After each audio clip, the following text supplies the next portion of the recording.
Consumer prices are rising, and they're rising dramatically. New figures show inflation hit a 30-year high of 5.9% at the end of 2021, with sharp lifts in the costs of construction, rent and petrol. And the bad news is experts expect it's only going to get worse before it gets better. While almost all of the subgroups used to measure inflation were on the rise, the biggest increase was in the household utilities group, which rose by 2%. This was driven largely by the cost of construction of new dwellings. Transport was the second biggest contributor, boosted by record petrol prices. The average price of 91 octane petrol rose 30% last year alone, from $1.87 per litre to $2.45.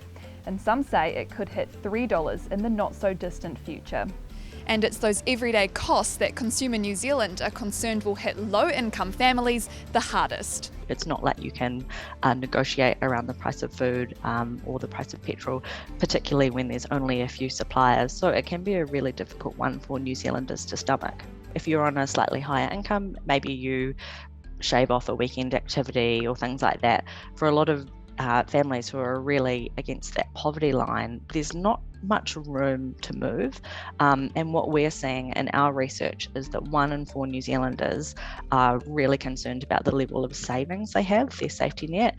Many retailers saw a significant price hike in face coverings this month as supply struggles to keep up with increased demand. We're getting new restrictions and regulations into how we can use them and what we have to wear. And I know that there has been some concerns for people around price gouging. So we would really recommend that if you need to get new masks for yourself or your family, to shop around. Although many of the pressures for higher prices come from offshore, the latest figures show that New Zealand's economy is now generating significant domestic inflation.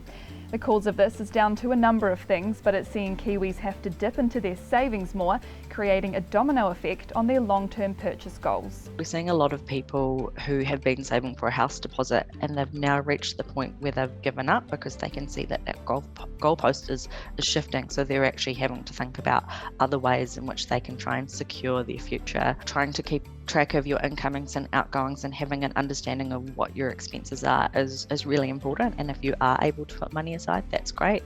But I say that fully acknowledging that in New Zealand, our wages have not kept up with our cost of living. And for a lot of people, simply trying to pay for the necessities is going to be a struggle, and there's not going to be a lot left over.